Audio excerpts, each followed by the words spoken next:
Pemirsa TV One yang dirahmati Allah, kembali lagi bersama kami di rumah Mama Dede. Ya. Masya Allah. Mumpung sudah hadir di rumah Mama Dede, silakan bertanya kepada Mama Dede secara langsung. Silakan Berdiri, Ibu silakan. yang mau nanya. Bismillahirrahmanirrahim. Assalamualaikum warahmatullahi wabarakatuh. Waalaikumsalam warahmatullahi wabarakatuh. Nama saya Ani Bobi Tandri dari Majelis Taklim Al-Mawadah Ujung Menteng. Mangga Bu Ani. Galau dong Ma, mau tanya Ada nih. apa Bu Ani? Apa Bu Ani? Gini Ma, seandainya kita nih sering hadiri taklim nih, hadiri tausiah-tausiah dari para guru. Tetapi banyak pemahaman yang kita ketahui, tapi kita nggak bisa mentransfer Ma, cuma bisa mengajak, yuk kita ngaji yuk, ada jadwal ngaji nih hari ini.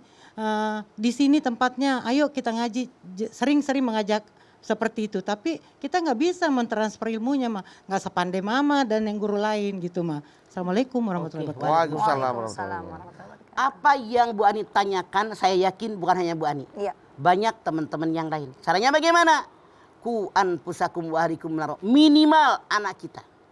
Minimal keluarga kita. Misalnya guru ngaji menerangkan, jangan suka ngomongin orang, dosa gitu loh. Misalnya, Ibu kalau dengar anak Ibu satu ngomongin saudaranya, ngomongin iparnya, bilang, lu jangan begitu. Guru ngaji bilang juga kagak boleh, dosa. Atau jadi langsung kepada mereka. Minimal buat keluarga kita.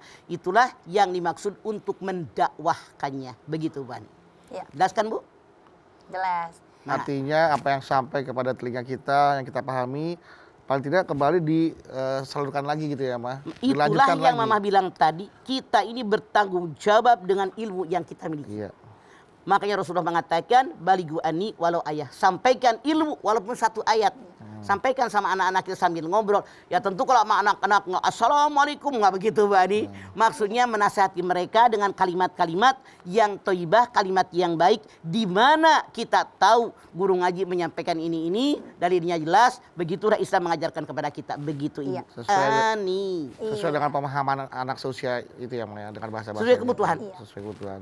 Jadi, Dan apakah artinya juga harus kita dulu Ma yang memahami kemudian mengamalkan, baru kita boleh mengestafet, mentransfer ilmu itu, mengajarkan. Yang namanya ilmu pengetahuan, satu dipertanggungjawabkan.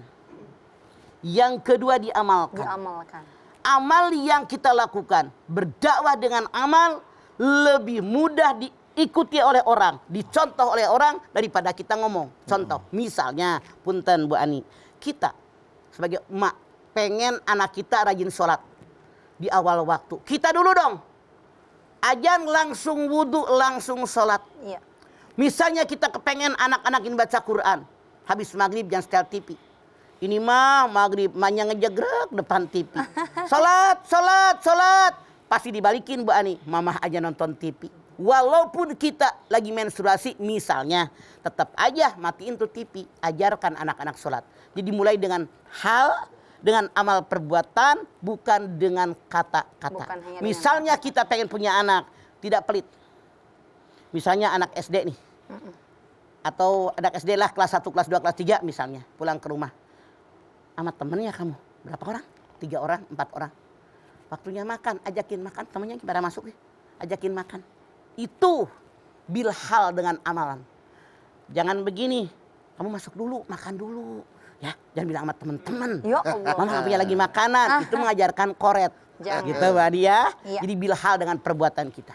Dengan amalan kita. Seperti itu ya Bu Ani ya. Jadi nggak harus seperti penceramah atau pendakwah nyampeinnya, tapi dengan contoh pada diri kita. Sesuai kebutuhan, sesuai dengan kebutuhan. cara di mana mereka mengerti apa yang kita maksud. Iya. Begitu Anak Bu Ani. makan pakai tangan kiri. Baru diceramah. Assalamualaikum. Enggak dong, langsung begitu. Anakku, makanlah pakai tangan kanan. Berdasarkan ayat, tidak begitu Bu Ani ya. Oke. Sampaikan kepada Roma. Nah itu. Ada Roma. Silakan setelah Ibu Ani, apakah ada Ibu Roma atau Ibu Roma? Lanjut Ibu. Mangga silakan. berdiri akan bertanya. Assalamualaikum warahmatullahi wabarakatuh. Waalaikumsalam warahmatullahi wabarakatuh. Nama saya Subaidah dari Majelis Taklim Al-Mawadah Ujung Menteng. Galau nih mah. Iya, Bu Zubedah. Mohon izin mah. Ku izin nggak? Gini mah, Yang mana yang kita dahulukan ilmu agama apa ilmu umum? Itu aja oke. pertanyaannya. Mana yang harus kita dahulukan? Mengenai ilmu agama, ilmu umum, bareng. Iya, itu. Jadi dua-duanya dikaji. Ilmu agama bagaimana kita mengarungi hidup dan kehidupan. Ilmu umum bagaimana kita mencari dunia. Gitu. Makanya kalau kita belajar dengan Al-Quran, semuanya tercover, Bu. Lengkap. Di Quran itu ada bagaimana tentang berdagang. Bagaimana bermuamalah. Bagaimana yang namanya jual beli. Rukunya itu apa. Semuanya ada.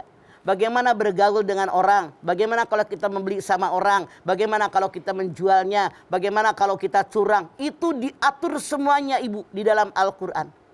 Jadi kalau Ibu nanya, ilmu mana dulu yang kita cari? Dua-duanya bareng.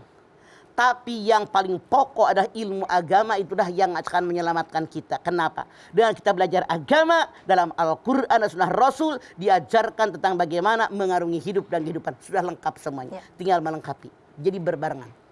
Makanya Islam agama yang seimbang. I'mal li dunyaka ka'annaka ta'isu abadan. Wa'mal li akhiratika ka'annaka tamutu godan. Beramal buat duniamu seolah-olah hidup selamanya. Tapi beramal buat akhiratmu seolah-olah kamu akan mati besok. Kalau saya tahu hidup selama-lamanya, nyari duit aja sungsang sumbel, biar bahagia, biar menyenangkan orang-orang. Kalau tahu hidup selamanya. Tapi suatu saat saya nggak enak badan, pergi ke dokter. Kata dokter, Bu, besok jam 2 siang ibu mah udah mau mati. Astagfirullah. Udah nggak pengen pakai baju coklat, Ya, udah nggak iya. pengen pakai baju hijau. Enggak. Pengennya ibadah aja. Itulah yang dimaksud tadi. Nyari dunia seolah-olah hidup selamanya. Nyari buat akhirat seolah-olah akan mati besok. Artinya apa? Seimbangkanlah hidup dunia dan akhirat. Kenapa? Akhirat itu adalah hasil daripada dunia. Ad-dunya mazra'atul akhirah. Dunia ladang persemaian bagi akhirat kita. Iya. Seperti itu ya, Bu. Gimana ya, Bu? Jadi dua-duanya dicari Seimbangkan. berbarengan. Tidak ada yang mana diprioritaskan tapi sama. Karena di Al-Quran juga semuanya tercover ya, Pak ya. Iya. Ada ilmu dunia, ilmu akhirat, semuanya ada di situ. Kita bisa tahu bagaimana cara menjalani kehidupan dengan kita membaca yang ada di Al-Quran dan juga mungkin tuntunan yang ada di hadis-hadis Rasulullah. Oke, ada itu Bu ya, Bu. Ibu Zubaidah. Oke. Zubaidah. Ibu Zubaidah, Ibu Juju. Masya Allah, Mah. Berarti kalau kita membuat mindset bahwa gue harus punya dasar ilmunya adalah ilmu agama. Seorang orang tua harus bisa menerapkan kepada anak-anaknya. Anak-anak, dasarnya ilmu yang harus kamu terapkan, yang harus kamu dapatkan adalah ilmu agama. Itu Makanya dalam mujalah tadi ilmu pengetahuan dan iman. Seimbang kan? iya, seiman. Iman, ilmu. Seimbang. Seimbang. Masya Allah. Diseimbangkan. Diseimbangkan ya, Maya. Baik, kalau begitu agar seimbang pula, kita jeda dulu ya, Maya. Baik, Ibu-ibu, kalau mau nanya lagi sama Mama boleh banget, tapi setelah pesan-pesan yang mau lewat berikut ini. Bapak Ibu jamaah yang ada di rumah, jangan kemana-mana. Di sini aja, di rumah Mama Dede.